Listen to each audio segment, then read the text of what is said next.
Thank you so much. Thank you so much, Sheila. And on behalf of all of us, a heartfelt thanks to you for all you have done over these last 2 years, leading us so admirably through so many significant challenges, always focused on the bar of hope. Your presidency over the last 2 years has been historic for many reasons. The 2 years of your presidency, as you have said, almost entirely served during COVID, and yet, as we have seen tonight, you have been everywhere, speaking out and speaking up on some of the most critical issues of the day. You have been, and let me say it again, the first woman of color to serve as president of the New York City Bar, and you have done us all proud.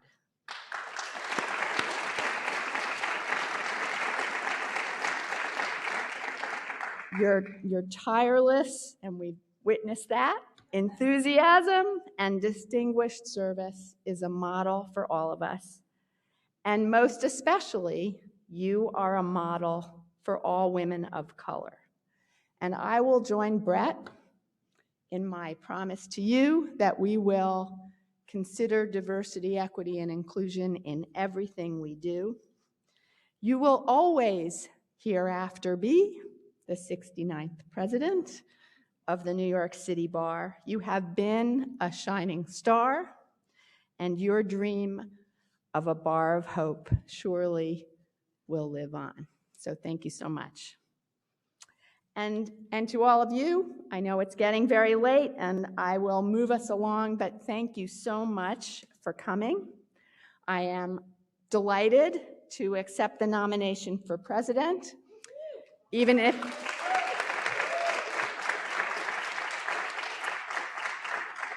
it means having to follow Sheila. It is a true honor, and I am most grateful for the opportunity to be a small part of this institution's illustrious history, and I really hope I will be a good steward of the institution while I serve. The far reach and many facets of this association are certainly evident tonight. And I have been trying to think about, lots of people have said to me, you have to decide on the 3 or 4 things that you want to focus on.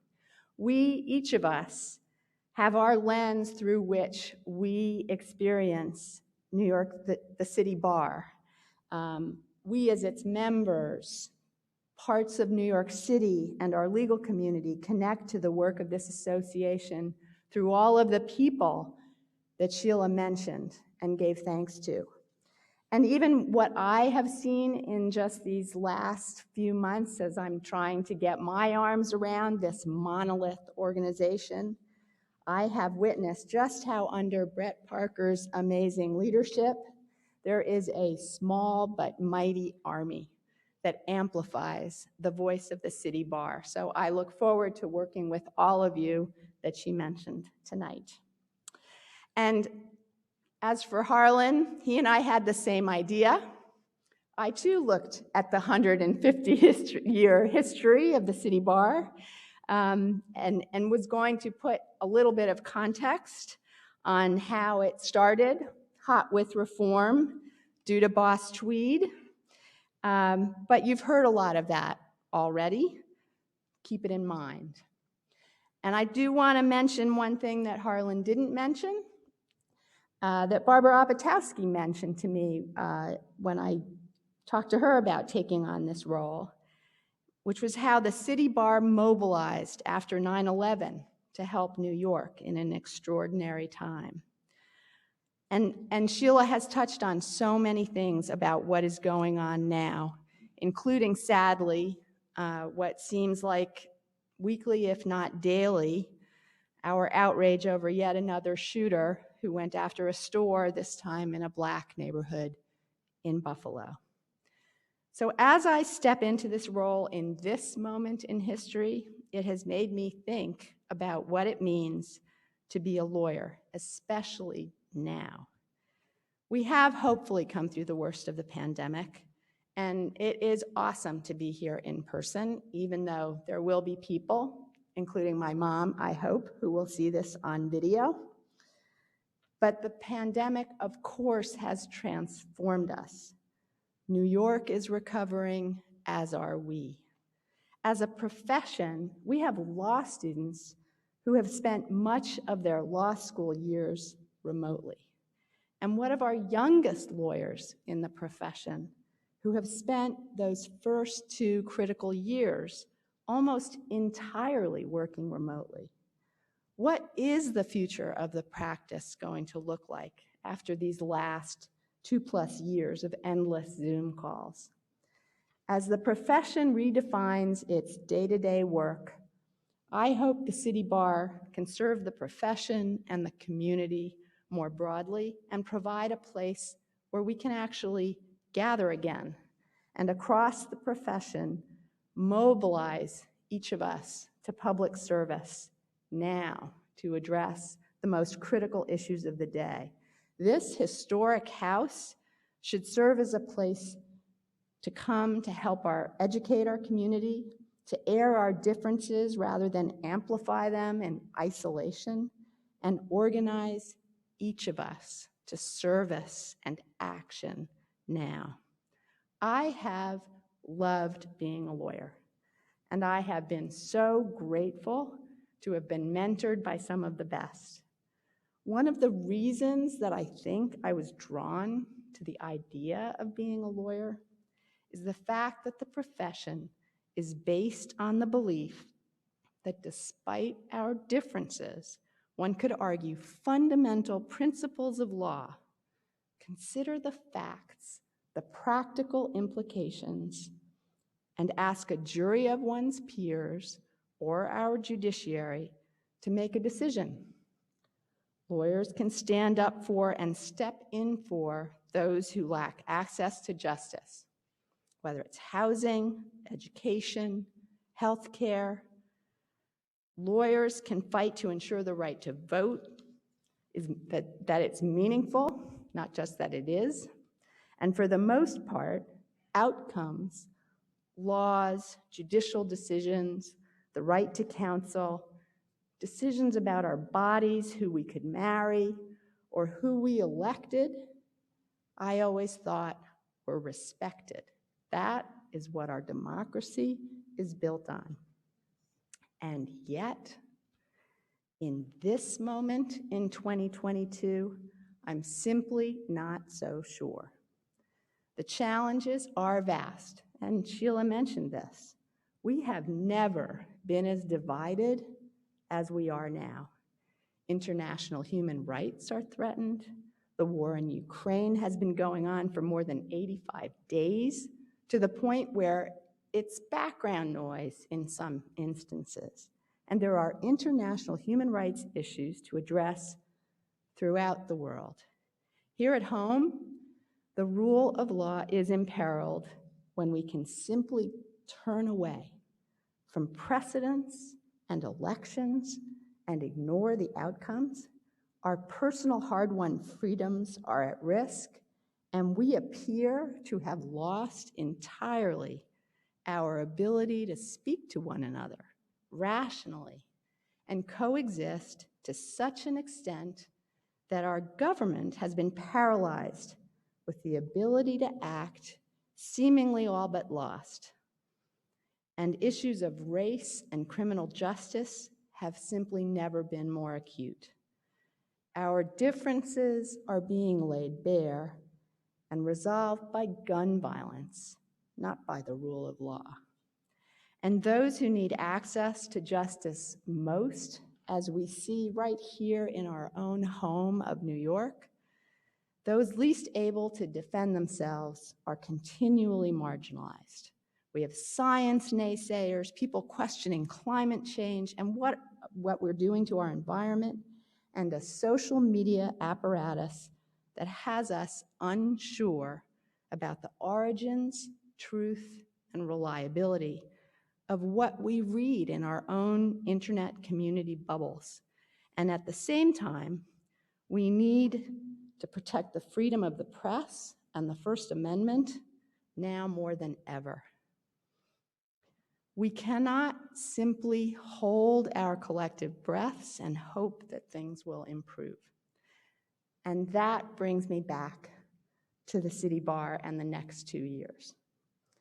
It has been difficult for me to isolate in this moment any one of the key issues I think we should focus on in the next 2 years. I think my focus and yours, if you will join me, is a call to action for service from each of us. For the crisis we currently face, like it has many times before in its 150-plus year history, the city bar has to leverage its membership, its platform, and its programs to address the change that is needed and the multi-headed crisis we faced. In the next 2 years, I hope you will help us mobilize both as we have before and as we have been doing, and perhaps in ways we have never done before. I am heartened by the city's broad reach, 23,000 members strong, and that mission at the heart of the city's bar founding 150 years ago that Harlan spoke about. We need a call to action now. That should help inform us how to mobilize public service in this time of crisis, just as we did after 9/11. With the city bar's platform in the greatest city of the world, I couldn't agree with you more, and the might of our committees, we must and we will bring people of diverse views together to find a path forward. But each of us must actively do our part. So my challenge over the next 2 years with all of you is how to harness the diverse talent of our lawyers to amplify our message and really make change.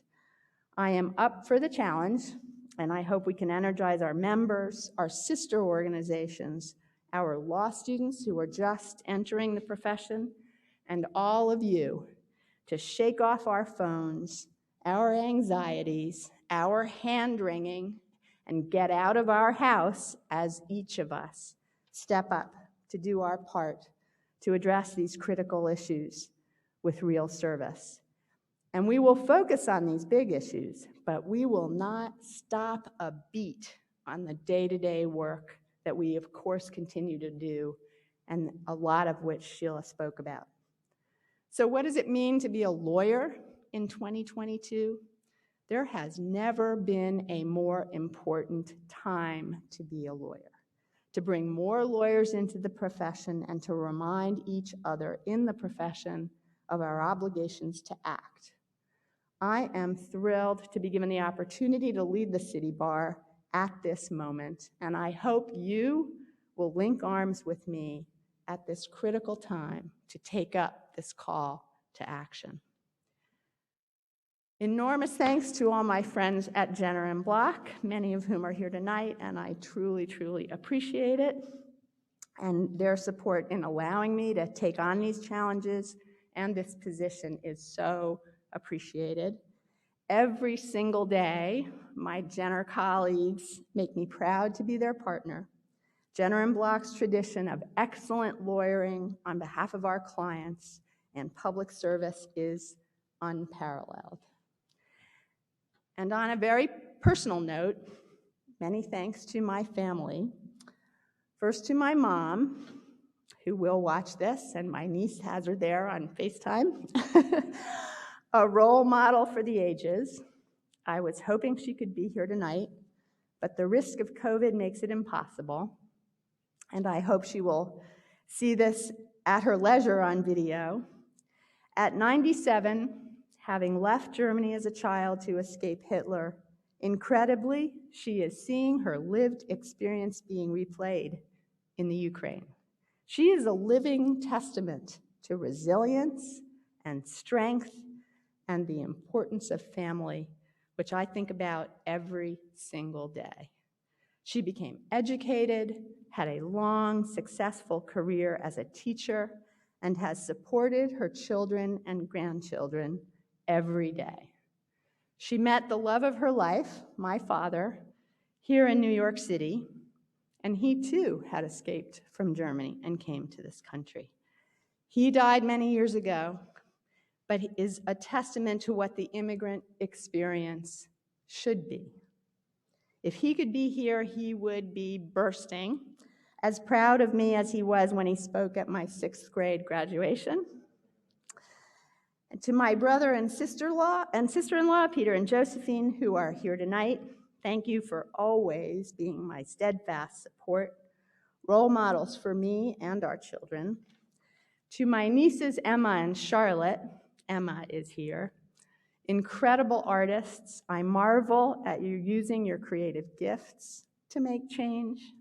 To Ko-Young, I'm so grateful to share my life with you. And finally, to my daughter-in-law and 3 boys, Willie, Ben, and Jake, who are on the West Coast. They are hardly boys anymore, but they make me proud every single day to see the people they have become.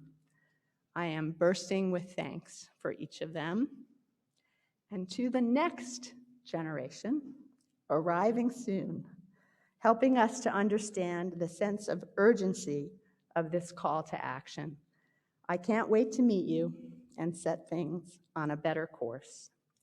So I am looking forward to the next 2 years and to working with all of you. With great appreciation, bring it on.